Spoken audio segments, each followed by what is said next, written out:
Yo, what is up guys? So something really cool happened over in OCG, and a Silent Magician Spellbook Wind Witch Invoked deck. I'm not sure what I really want to call this, but it got second place at the Princess Cup tournament, and it's really an interesting deck. Now, when I first looked at this, I was like, wait, what the heck is this deck? Because it's kind of all over the place, but what it is, guys, is essentially a stun deck. You're able to stop spells. This card can technically stop like whatever you want to stop. And then on top of that, you potentially have a Crystal Winged Synchro Dragon, which obviously can negate a monster effect.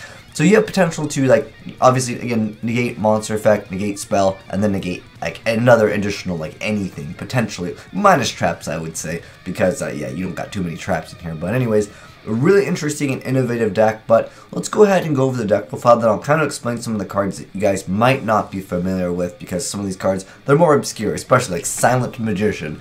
But anyways, keep in mind, guys, this is an OCG deck, so they have some cards that we are not allowed to play. There's only really just Harvey's Feather Duster. Other than that, though, everything, you'll be good to go as far as the TCG goes. And then I guess there's Max C. Technically, you can make this deck even better in TCG because you can play more copies of Alistair.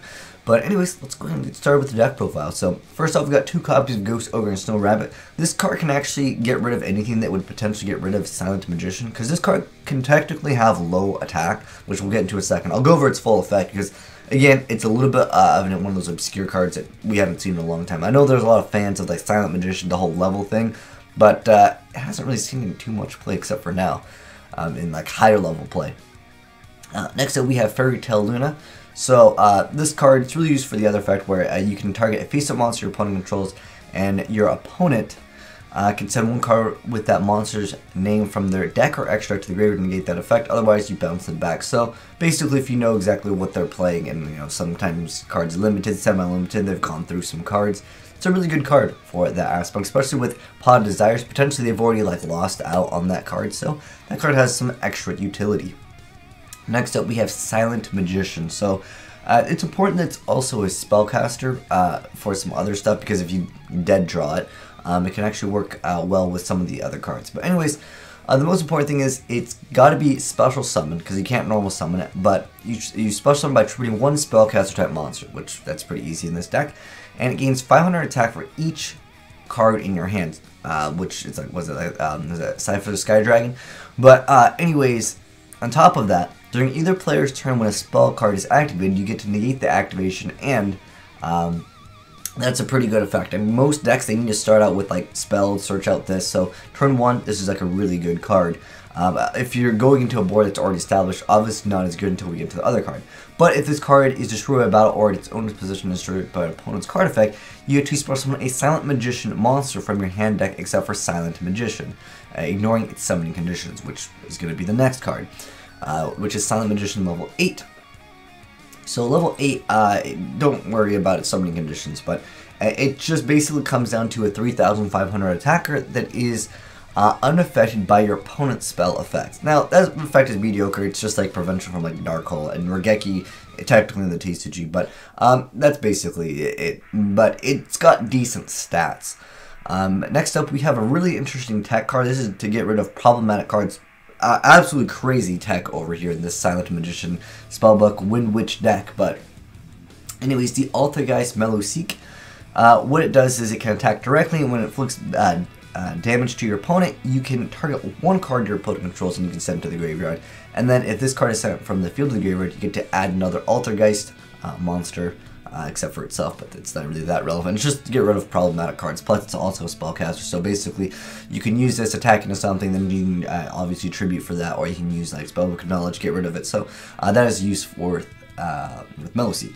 Next up, we have Spellbook Magician of Prophecy. It's just to search out pretty much this, and again, it's another one of those like spellcasters you can just like get rid of because it's already gotten its value. Next up, we have 3 copies of Ash Forehead. Really fantastic card. It's pretty much like relevant in most decks. Then we have 2 copies of Max C. Now again, in the OCG they have 2, but TCG you're going to have to play 1, then maybe another copy of Alistair. if you want to. Next up, though, we got 2 copies of Witch of the Black Forest. Now, this card did get an errata, meaning they actually changed the effect. So, if this card is sent from the field to the graveyard, you get to add 1 monster with 1500 or less defense from your deck to your hand, but you cannot activate cards or effects with that name for the rest of this turn. And that's a pretty good effect. Now, one plus side with this is it just needs to be sent from the field to the graveyard, so you distribute it, whatever. You'll get the Witch of the Black Forest effect, really good stuff, and yeah. And it lets you search out a lot of different things in this deck. I mean, it's any monster with 1500 or less defense. With the exception of like Ghost Ogre, I think that might be like the only target. Heck, you can even search out Silent Magician level 8, but you don't want to do that, just as a heads up. But yeah, it pretty much searches out like the entire deck. And Ash Blossom. Ash Blossom has 1800 defense. Dang! She's pretty strong in defense mode. But yeah, pretty much searches out most of the deck. And the next up we have Alistair the Invoker. 1 copy of Duel and YGOPRO, which actually is a spellcaster. And then we also have the Wind Witches here. So this is kind of like the standard Wind Witches in the OCG. They only have 2 Ice Spell, but obviously in TCG you can just bump it up to 3. It's like one of the most important cards. So you have 2 copies of Ice Spell, 1 copy of Glass Spell, 1 copy of Snow Bell. It's basically just to try to get a first turn Crystal Wing Synchro, and also you get to do some extra small damage to your opponent. But yeah, that's the Wind Witch engine. And then we have 1 effect, Veiler. Interesting choice over here, but it is a spellcaster and it doesn't work well, as you can search it and stuff like that. Next up we have Spellbook of Knowledge. So you send to the graveyard either 1 spellcaster monster you control or 1 spellbook card from your hand, but it's just going to be 99% of the time it's going to be this. I don't think anyone's going to be playing the other. Well, because it has to be a spellbook card, because this is not okay. That would technically be a target, but it's pretty much just going to be used after you like use a card that's already like gotten its value.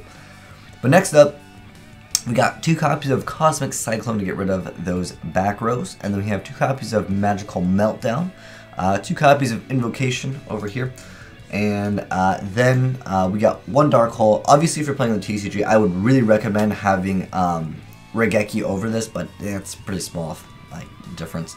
Then we have 1 Terraforming, 1 Spellbook of Secrets, 1 Harpy's Feather Duster, and 2 copies of Solemn Strike. Now, for the extra deck, there is 1 card that is unknown. There was a screenshot. This is how I got the deck profile. But the thing is that you can't see what the final card is. Actually, let me see if I can just pull up the picture. This way, if anyone wants to figure out the card. Wait, this is the wrong one. That's the wrong one. All right, hold on. That was a zombie deck. But that one, it got 3rd place. It's this card right here. I want to say that this card is a Link monster. I just don't know. It's just, you can't really see it.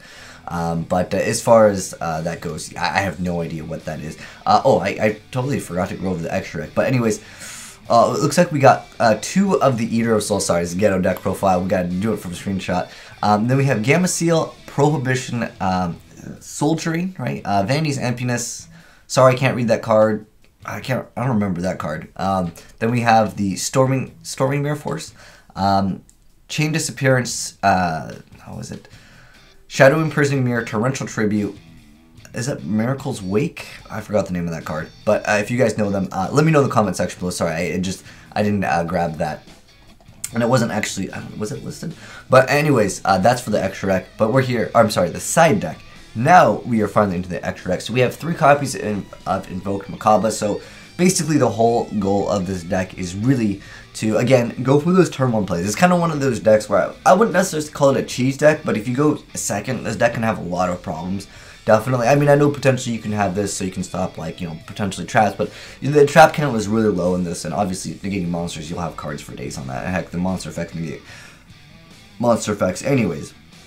But you do have the ability to stop spells, but like Book of Moon, no one sets Book of Moon. No one plays Book of Moon anyways. Why is it still at 1 TCG?